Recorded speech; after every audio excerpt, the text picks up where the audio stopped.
tardes, ¿cómo están? Buenos holidays. Getting ready for them, right?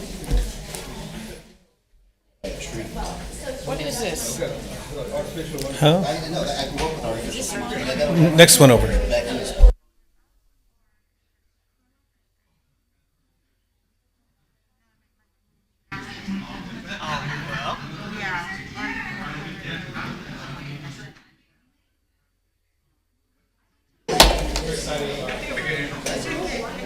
That's even more than what I just go to the guy at over there, right there in the corner.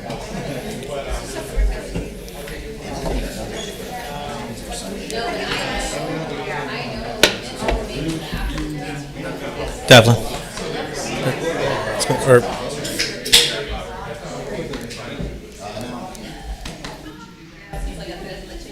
it's okay. Let's get started.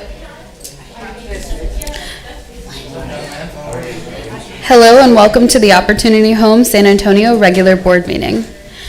A few etiquette reminders before we start. Please note this meeting will be recorded in its entirety. Recording in progress. Please use the microphone on screen to mute and unmute your microphone. If using a phone, please use *6 to mute and unmute.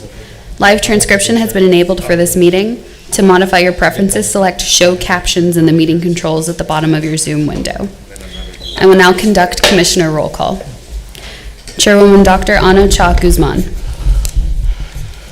Vice Chair Gabriel Lopez. Here. Commissioner Gilbert Casillas. Here. Commissioner Dalia Contreras. Here. Commissioner Lauren Dantzler. Commissioner Olga Kaufman. Present. Commissioner Ignacio Perez. Doug Ponick, Board of Commissioners Attorney. I'm here. President and CEO Ed Hinojosa Jr. I'm here. And our interpreter Vicky Cavazos Jones. Present.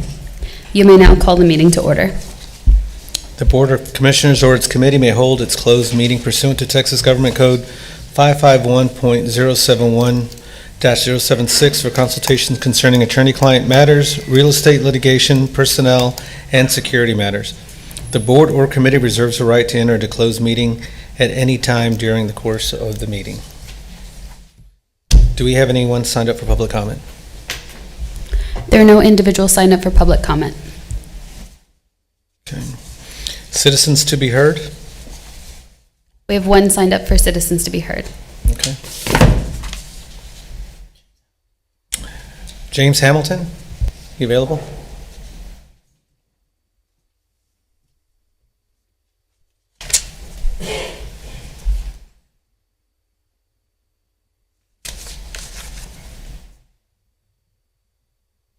Okay, I come today to talk about security issues, and we just had a recent resident council election that our opponents that didn't want a resident council was allowed to spread misinformation about the people that are running. They called us criminals and said that we had police reports. They made statements that, the management is going to be removed and the resident council is going to run the facility. Yeah, and it resulted in bullying that still happens. It's happening today. We spoke to Ed Hosa a little while back, and he promised that he's going to eliminate the problems with racism. The problems with people, lives being placed in danger because people are violating the lease agreement. Now, Mr. Tobar, he's acting like the lease agreement is not in effect during election time, and people are being harmed. The people are having to go to places to receive mental health treatment because of the foul way they were treated and how CDI just walked away. Didn't reach out and see how they was doing.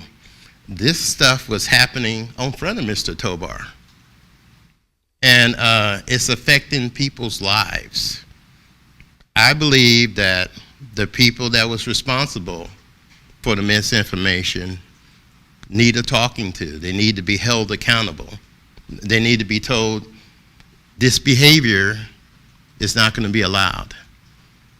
People's lives are being affected, and I'm asking this board to contact whoever they need to contact and hold those people accountable. And the security issues that's going on the property, I need more cameras, more working cameras at Fair Avenue, at Chatham, at Villa Train Casey. Thank you. Thank you, Mr. Hamilton.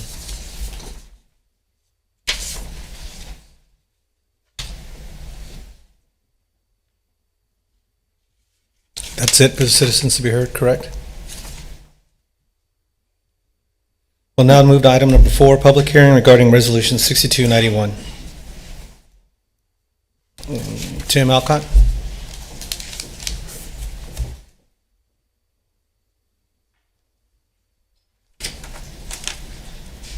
Yeah, so last board meeting, or next operations meeting, we talked about Viento Apartments. It's a project on South Zamora, and it's on the consent agenda. You'll see it, further down as item number 9 on the consent items. But we have to have a public hearing anytime we issue bonds. And this, y'all remember, we're just issuing the bonds in this project. We are not a partner in it. And so we simply just ask if there's anyone here to speak on this project. We looked at the sign-up sheet. No one has signed up, but we can just ask if anyone's here to speak on this project. Please do so. There's no responses, and so we can close this. Okay. Thanks. We'll continue on.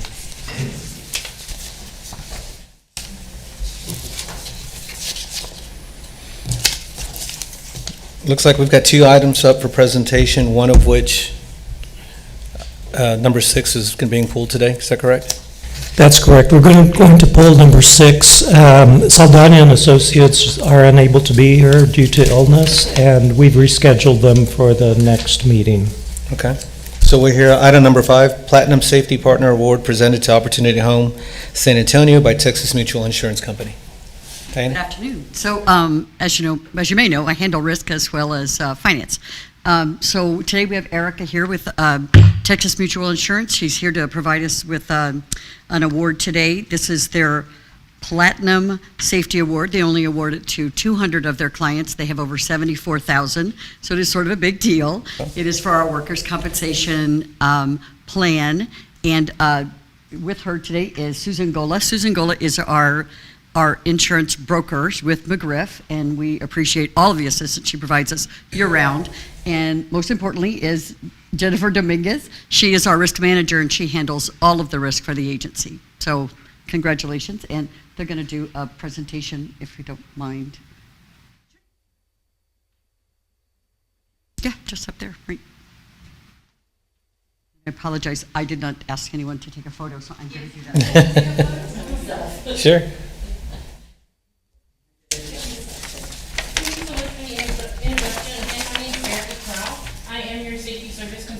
Texas Mutual Insurance. As she mentioned, you guys have been selected to receive the WorkSafe Texas Award. You've been recognized by receiving the highest award in this category, which is the Platinum Safety Partner. And again, only 200 of our policyholders out of the 74,000 received this, so it's a very big accomplishment. The purpose of the WorkSafe Texas Award Program is to recognize our policyholders who have shown a management commitment to employee safety and health with an effective process in place. Award recipients are chosen based on their size, loss history, and a demonstration to their safety service consultant that they prioritize safety in the workplace and have an effective safety program. I would also just like to recognize Jennifer and her team. I'm new to this account. I've only been here a few months, but I've had the opportunity to come out and teach defensive driving for your employees. And Jennifer and her team that's a really big commitment. And me and several other consultants over the past few months have taught defensive driving here. So that again is another thing. Some policyholders with this large amount of employees will not commit to that, and they have. So I want to, tell you thank you, Jennifer, for giving us the opportunity to help you. And here is your plaque. Platinum Safety Partner.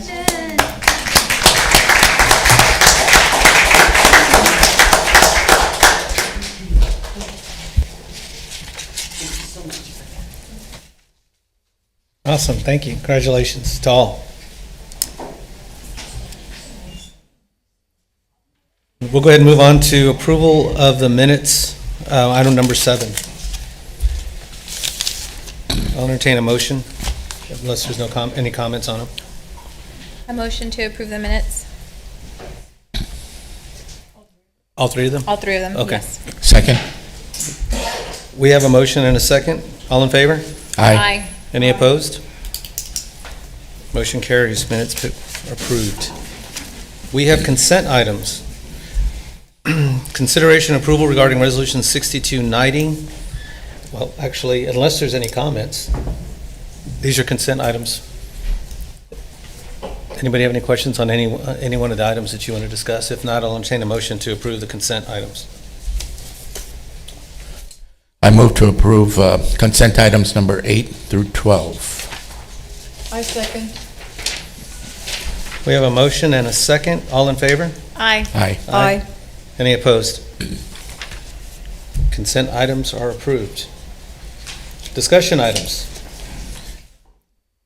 Discussion regarding resident concerns. Have any? Staff does not have anything. Okay. We're good. President's report. There is a report. I just wanted to point out a few things to the board. We have a calendar for the commissioners for next year for all of the board meetings and committee meetings. As we started looking through the calendar, we realized the May meeting, which is scheduled on the 10th, has a conflict with Housing Is Conference in DC, and there is some interest in that from the board, and also we anticipate that staff may be presenting at that conference. So we'd like to move the May 10th meeting to May 9th, which is a Tuesday. And so that would be the only change. All other meetings would be remaining as scheduled. I assume Marisa will send that out to us so that. Yes, we'll get a calendar update sent out after the meeting. I also wanted to let the board know that we, on November 10th, celebrated the Veterans Day brunch with our employees that are veterans, and we held that at the Menger Hotel Restaurant, and it was a great time to get together and learn a little bit about where people were stationed and how many different countries and things of that sort. There was, I appeared on KLRN with Randy Beamer, and that was an opportunity to talk about Alazan redevelopment, and I don't know, are we going to be able to pull that up? So I know some of the board members may have seen it, but many of the staff have not. We're going to talk about public housing, new development or redevelopment, and the cost of public housing. Joining us to talk about that is Ed Hinojosa Jr., who is with what was called the San Antonio Housing Authority, now called the Opportunity Home, San Antonio, the president and CEO. Thank you very much for coming in. Now, the project that we're talking about that you're going to be working on is the redevelopment, or I guess the rebuilding of the Alazan courts out on the west side. Tell us how this differs from all of the other projects that have been done with public housing in San Antonio for decades. Let me thank you for having me here today. It's great to be here and talk a little bit about the work we're doing in San Antonio. So this project, this approach we're taking is different from the way we were planning to approach Alazan Apache redevelopment. Over a year ago, there was some negativity in the press, some demonstrations, and we planned originally to demolish Alazan and relocate the people, rebuild it into a mixed-income community, and that was the old plan.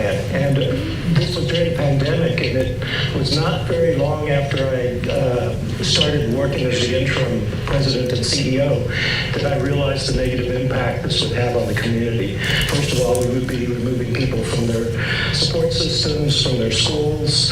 The families at Alazan at that time were at income levels of about $8,000 a year. And we decided to hire a master planner and begin working with the community to figure out a way that we could approach Alazan redevelopment without displacing families. The master planner has worked with the community community and the residents in order to develop a plan that's about to become public in the next month or so. And so what we think of as Alaton Apache Courts are actually two developments right now. Alaton being north of Guadalupe, is that right? Apache being south. What you're going to do is rebuild on a baseball field or build new the Alaton Courts. I understand the cost, $24 million or so. That would represent about $272,000 per unit, which people might think, well, wait, that's a lot of money per unit for a public housing project. Yes, that's right. Because first of all, construction costs have increased dramatically. But in addition to that, we are spending extra money on creating a very environmentally sound, energy-conscious building. So we are targeting a net zero carbon footprint for that development. So in the short term, yes, it'll cost more. But long term, it will have the energy savings associated with it. Are they going to be as small and compact as we see now in courts and housing developments we think of public housing? So much of the public housing at Alazan Courts is about 600 square feet, and that's just not up to current standards. The existing units don't have washers and dryers, they don't have central air, so we'll address the size of the units as well as modern amenities. This represents a whole shift in the thinking of public housing and how it's financed. Wheatley Court was replaced with mixed income. You say eventually it was a bad idea because it just got rid of more public housing because developers had to make some money on that mixed income. This, you're supporting yourself. It's not public-private, it's public development. It's the old Saha itself. That's correct. We are approaching this in a very different way. Public-private partnerships are great for a certain purpose, but what we found is over the last 2 decades, we in San Antonio have removed 1,700 public housing units from our inventory, and yet the need has grown tremendously. Our wait list has grown. It almost doubled during the pandemic. And what is it now? It is close to 70,000 families that on the average earn about $10,000. 70,000 families. Yes. And now, so this program or project, how fast will that be done? And then will you get on to the Apache project and others? So yes, we will.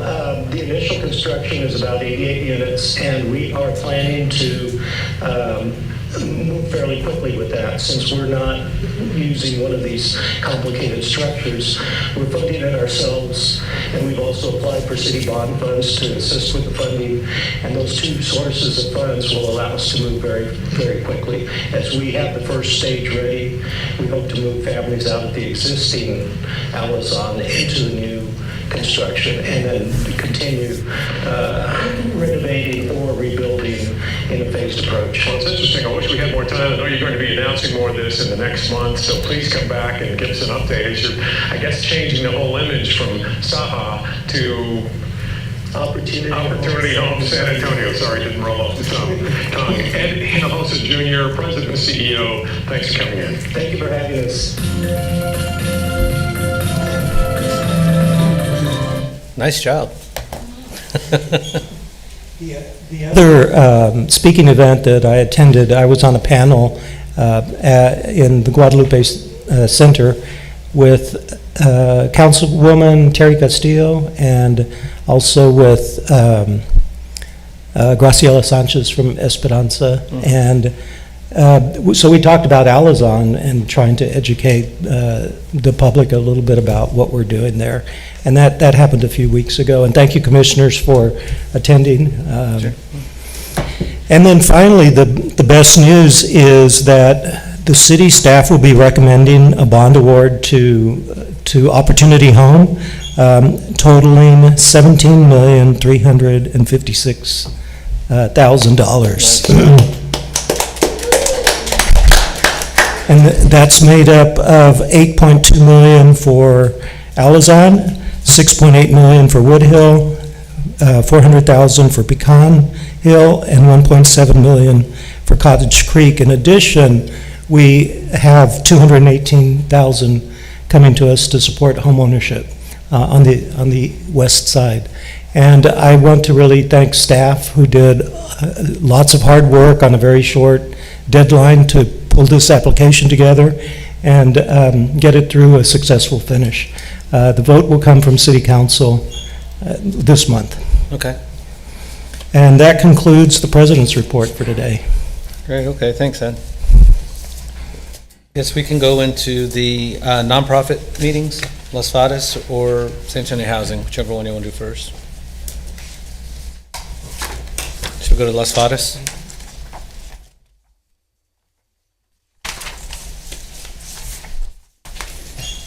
Do I need to read that in? Call us into order on that one, Doug? Yes. Okay. The Board of Directors or its committee may hold a closed meeting pursuant to Texas Government Code 551.071-076 for consultation concerning attorney-client matters, real estate, litigation, personnel, and security matters. The board or committee reserves the right to enter into closed meeting at any time during the course of the meeting. This is for the Las Fadas Public Facility Corporation meeting. Do we have any public comment? No individuals are signed up to speak. Okay. We have minutes to approve from the October 12th meeting. Have a motion? Make a motion to approve. Second. We have a motion and a second to approve the minutes. All in favor? Aye. Aye. Any opposed? Minutes carry. Consent item, consideration approval regarding resolution 22 LVPFC-11-17, authorizing Las Fadas Public Facility Corporation, the multifamily housing revenue bonds for Viento Apartments. Tim Alcott. Do we need a presentation, or, because we've seen this one before? I'll entertain a motion. Motion to approve consent item number 4. I second.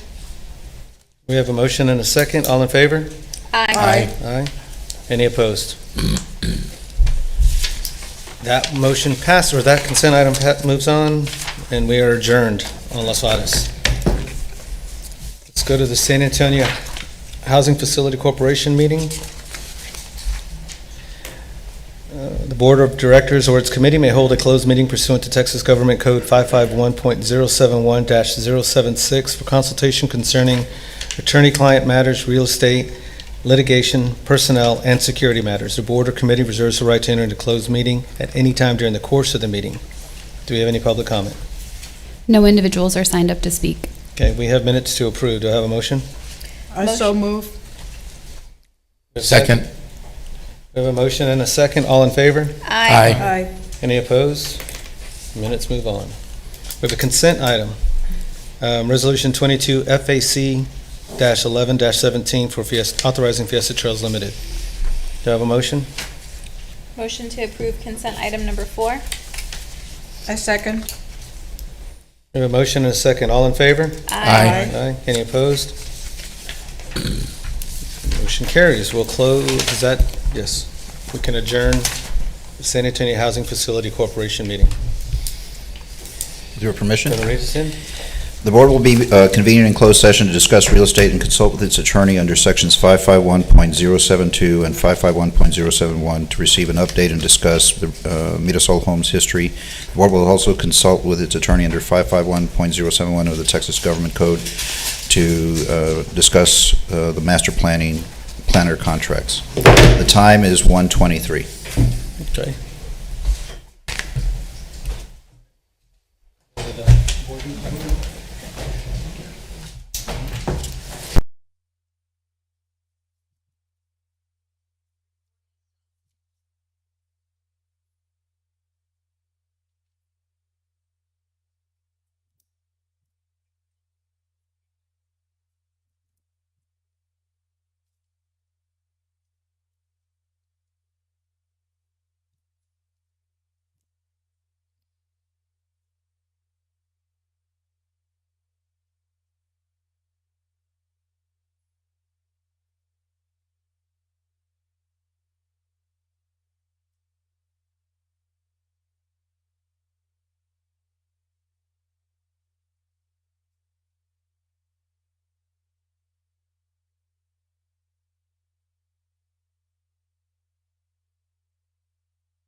The Opportunity Home San Antonio Board Meeting has adjourned. The time is 2:18 p.m. Thank you.